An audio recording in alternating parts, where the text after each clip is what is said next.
माननीय अध्यक्ष महोदय, अगर कलेक्टर ने निरस्त किया भी होगा तो उसे शासी परिषद में अनुमोदन लेना अनिवार्य है। कलेक्टर कोई अपना निर्णय नहीं लिए हैं, इसमें मेंबर लोग लिए हैं और मेंबर अगर लिए हैं साहब तो बदला जाएगा ही। ये प्रतिशत वाला मामला अध्यक्ष महोदय हमारी सरकार में नहीं चलता है। तो क्या अब परसेंट चलेगा ये बता दें। तो चलिए ना धर्मजीत भैया, अगले बार आ जाएंगे ना। मैं इंतजार कर रहा हूँ ना। बात बता दूं, हाँ। उसके बाद आप बोल लीजिए ना। कोरबा में मेरी पत्नी है, वहाँ के कलेक्टर ने कहा कि आप 1 करोड़ का प्रस्ताव भेज दीजिए, जबकि कोरबा जिले के 4 विधानसभा क्षेत्र उसके अंतर्गत आते हैं। आप सभी सांसदों की चिंता कर रहे हैं कि पत्नी जी का चिंता कर रहे हैं? नहीं सर, लेकिन कलेक्टर के द्वारा ये 6 काम जो अपने स्टाफ डेमोग्राफ का काम बनता, एक सिंचाई से योजना से संबंधित है, उन कार्य को 4 करोड़ 61 लाख रुपए का काम स्वीकृत था। उसको मतलब सितंबर में स्वीकृत था, उसको 2/1/2024 को निरस्त किया। माननीय अध्यक्ष महोदय, अगर कलेक्टर ने निरस्त किया भी होगा तो उसे शासी परिषद में अनुमोदन लेना अनिवार्य है। शासी परिषद में अनुमोदन लेंगे तभी वास्तव में वो निरस्त की श्रेणी में आएगा। अनुमोदन अगर वो नहीं लेंगे तो उचित नहीं होगा। वो तो अनुमोदन वो लेंगे ही लेंगे अगर कोई कलेक्टर निर्णय लिया हो शासी परिषद। इसमें ये हो रहा है सर कि कलेक्टर जो डीएमएफ के अध्यक्ष होते हैं और जो एमएलए और अन्य जो मेंबर होते हैं वो सब एक मीटिंग लेते हैं। मीटिंग में अभी हम लोग बिलासपुर में ताज़ा अटल श्रीवास्तव जी भी थे, मैं भी था, सारे लोग थे। जो पुराने काम हैं और जो शुरू नहीं हुए हैं उसकी उपयोगिता, गुणवत्ता, आवश्यकता को ध्यान में रख करके उस काम को बदला जा सकता है। ये निर्णय सर्वसम्मति से हुआ है। कलेक्टर कोई अपना निर्णय नहीं लिए हैं, इसमें मेंबर लोग लिए हैं और मेंबर अगर लिए हैं साहब तो बदला जाएगा ही। हमको नहीं लग रहा है हमारे क्षेत्र में जो काम पहले मंजूर किए गए हैं वो ठीक है, तो उसको बदल के दूसरा काम दे देंगे। काम तो कलेक्टर को ही देंगे, मंजूरी कलेक्टर देंगे, चलिए ठीक, निर्णय उसमें हम लोग करेंगे। ठीक, चलिए चलिए आखिरी पूछ लीजिए, आप भी पूछ लीजिए। चलो, माननीय अध्यक्ष के माध्यम से मैं माननीय मंत्री महोदय से पूछना चाहता हूं कि शासकीय परिषद में जब प्रस्ताव पारित होंगे, एक्शन प्लान तैयार होगा, तो कितना % सदस्यों का सुझाव या प्रस्ताव से सम्मिलित होंगे? और चूंकि उसका अध्यक्ष कलेक्टर महोदय हैं, तो कलेक्टर महोदय का कितना प्रतिशत रहेगा? सामान्य भाषा में प्रतिशत में बता दीजिए मेरे को। ये प्रतिशत वाला मामला अध्यक्ष महोदय हमारी सरकार में नहीं चलता है। नहीं परिषद वो आप उस स्वरूप में मत लीजिए ना, सवाल को आप घुमा रहे हैं।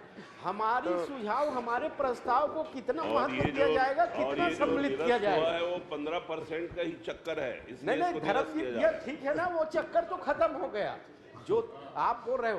ये नया चक्कर में क्या है? कलेक्टर का प्रस्ताव होगा कि केवल हम लोग वहाँ बैठे रहेंगे? यादव जी क्या % चाहिए तुमला पहले बताओ। चौधरी नंद मंत्री, मैं जो बोल रहा हूँ, आपके पक्ष के विधायक साथियों के साथ भी ये परिस्थिति निर्मित होगी। आप कृपया सदन में स्पष्ट कर दीजिए सदस्यों परसेंटेज का मामला खत्म हो जाएगा ना? हो जाएगा पूरी तरह यही पूछ रहे हैं। से आपको कितना % चाहिए आप तो क्लियर कर दीजिए। परसेंट का मामला पूरी जगह से समाप्त हो जाएगा। मैं नकदी ये बता नहीं दीजिए आप। विकास कार्यों में विधायकों को कितने % उनके वो सम्मिलित होगा एक्शन प्लान में, कार्यों में बोल रहा हूँ। आदरणीय सदस्य की मंशा को मैं समझ रहा हूँ। वो चाह रहे हैं कि कितना वो टोटल कार्य स्वीकृत होगा, उसमें कितने अमाउंट का कार्य विधायक के अनुशंसा पे स्वीकृत होगा, सदस्यों ये पूछना चाह रहे हैं। लेकिन अध्यक्ष महोदय, इसमें ऐसा कोई विधायक के कहने पे कितना, कलेक्टर के कहने पे कितना, जिला पंचायत सदस्य के कहने पे कितना, ऐसा कोई विषय नहीं होता अध्यक्ष महोदय। शासी परिषद एक कलेक्टिव निर्णय लेती है, सामूहिक निर्णय लेती है और उसमें निश्चित रूप से सभी सदस्यों के ओपिनियन का, विमत का ध्यान रखा जाता है। मंत्री जी, एक मिनट, आपको मैं एक बात बताना चाहता हूं धरातल में देख लीजिए, अगर आप जब अगले सदन में आएंगे, ये आप जो वक्तव्य दे रहे हैं, इसमें धरातल में यही होगा कि कलेक्टर के सारे प्रस्ताव सम्मिलित होंगे, स्वीकृत होंगे और हम लोग दस्तखत करके आ जाएंगे। ये धरातल में होगी यही। सुनिए, कुछ नहीं होगी। तो चलिए ना धर्मजीत भैया, अगले बार आ जाएंगे ना। मैं इंतजार कर रहा हूँ ना। बात बता दूं, हाँ, उसके बाद आप बोल लीजिए ना, मैं कोई दिक्कत नहीं है। अभी 8-15 दिन पहले एक बैठक हुई थी, उसमें 1 करोड़ रुपया का काम मुझे भी देने के लिए, प्रस्ताव देने के लिए बोला गया और 1 करोड़ रुपया अटल श्रीवास्तव जी को भी देने के लिए बोला गया। इसमें कहाँ का भेदभाव हो गया? श्रीमती चादरी सुनिए ना, नंद, बस आप हो गया, अपने हिसाब से मत देखिए ना, आप काफी हो वरिष्ठ गया। हैं, सीनियर हैं, 12 मिनट हो गए। नयों के साथ क्या चलिए, होगा आप बैठो आप। देखिएगा। माननीय अध्यक्ष, मंत्री जी, माननीय मंत्री जी, शक्ति मेरा जिला है, मेरा कलेक्टर वहीं रहते हैं। उनने मुझे फ़ोन करके बताया कि आप 1 करोड़ का प्रस्ताव भेज दीजिए। ठीक है, उनको भी 1 करोड़ का दिया। मगर मेरे लोकसभा में कोरबा में मेरी पत्नी है, वहाँ के कलेक्टर ने कहा कि आप 1 करोड़ का प्रस्ताव भेज दीजिए, जबकि कोरबा जिले के 4 विधानसभा क्षेत्र उसके अंतर्गत आते हैं।